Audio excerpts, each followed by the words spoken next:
You're Gen X. You've been wearing the same makeup for 35 years. Come on, fess up, girl. It's time to modernize. Gen Alpha could actually teach us a few things, if you can believe that. And I'm about to tell you what I've learned recently from a 15-year-old. Gen Alpha really believes strongly in letting your eyeballs do all the talking. And they are all about the layered mascara, the lack of eyeshadow, and absolutely no eyeliner.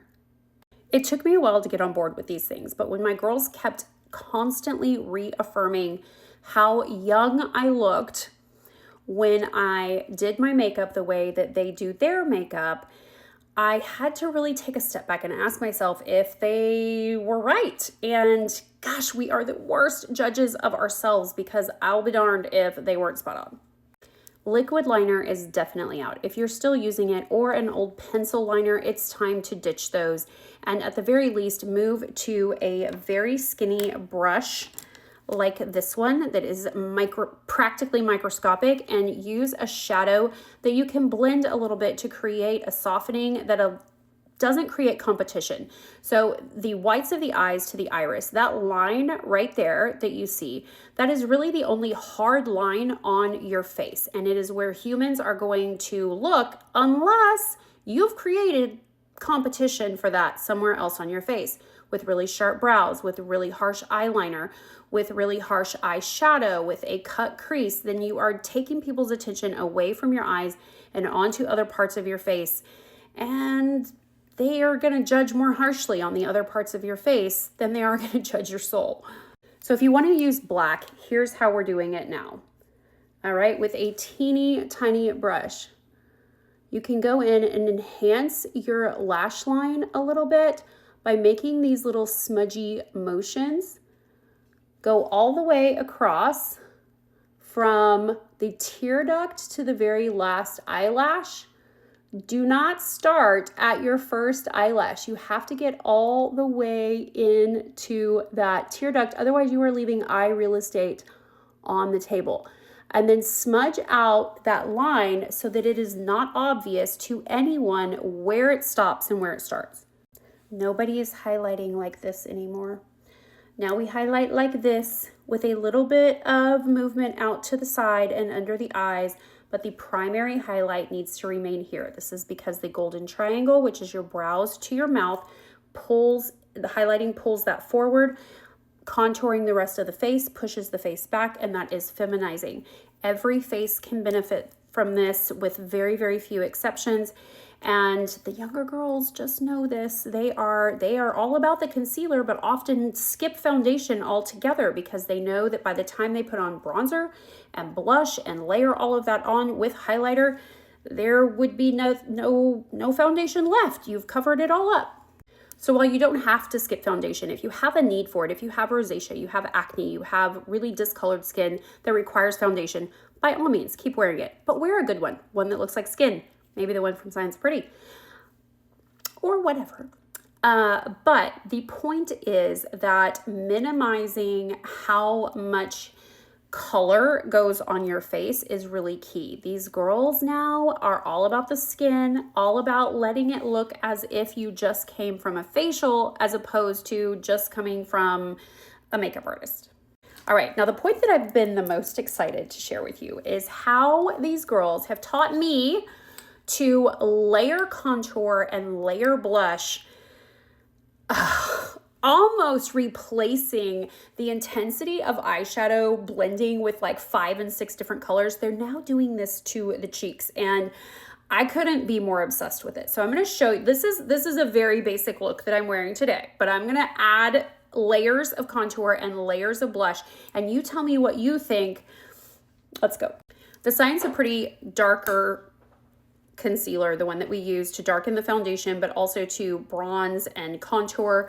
It's fantastic, but it doesn't have to be the only product that you use. We're going to add a little bit more just to the lower area where we would get a contoured effect, kind of that, that look. So we're going to add this on. It's already there. It was just in a lighter form. So now we've just added a little bit more. Sometimes a little bit more is just a little bit better. All right, we'll do that over here. Okay, so that is angled from this hair right here on your face. It's from this curvy hair right here by your ear toward the mouth. That's where I put it, just so you know what the points are on your face. And then you can also just go right on in on top of that with things like this little lovely lady right here.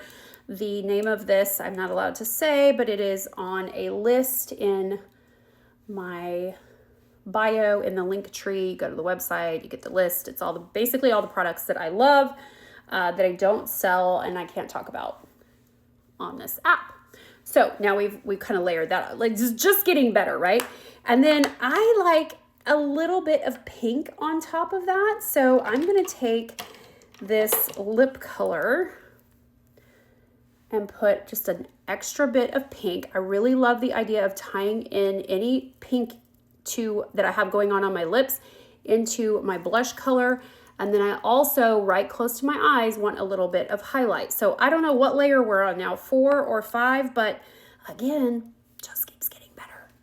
So we're gonna take this Science of Pretty lip gloss and use that as a little bit of highlighter right close to the eyes. It's got a little bit of glitz to it. So we're gonna get a highlighter effect, but also just that little bit of coverage. You can get that really close to your eye. Don't be afraid to do that if you haven't. Move it all the way into the temple, and you're just gonna get, I mean, this is what the 15-year-olds are doing, and I feel like, I mean, I don't look like I'm 15, but maybe 18. I don't know, what do y'all think? I love it. Now, we can probably stop there because I see no delineation. I don't see anything stopping, anything starting. Everything looks glowy. Cheekbones look high. Everything looks blended. I'm telling you, we can learn a lot from these girls. So my 14-year-old, 15-year-old, and 22-year-old girls all agree which mascaras are the best. And they're the ones that I recommend, which are on that list that I told you about. But the thing that they do differently than I do is that they layer them on. They layer them. So I feel like my mascara looks fine, but they would tell me, no, you need way more. So I'm going to layer on another layer.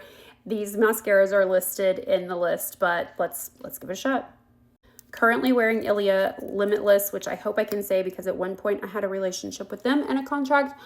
Hopefully they won't cancel me, but this is the one that is from Amazon for a whopping $8. And the girls tell me that the way that I put on mascara is totally wrong. I'm not sure that I've been able to adjust that because I've been doing it for a really long time, and muscle memory is a very real deal. But I try to do it different every time. So they say that this wiggle thing is out, like that I'm supposed to be brushing it through or tapping it onto the ends. I don't know. What are your daughters saying? But okay, I mean, I do see a difference. Okay. It's a good difference. Let's add it over here. See if lightning strikes twice. Okay, don't do what I've been doing. No wiggling, no wiggling. It's so hard not to do that. And then they're layering this stuff on the bottom pretty hardcore too. I've never been a fan of the big spidery bottom lashes. But I gotta tell you, my girls look stunning and it doesn't seem to detract from their look at all. So maybe I'm just have an old way of thinking. Anyway, I literally feel like I look more like my daughter now. Now, if I back up and I look at the before and the after, scroll back to the beginning of this video, check it out. Much improved. Huge improvement. I mean, maybe Gen Alpha could teach us a thing or two. Just saying.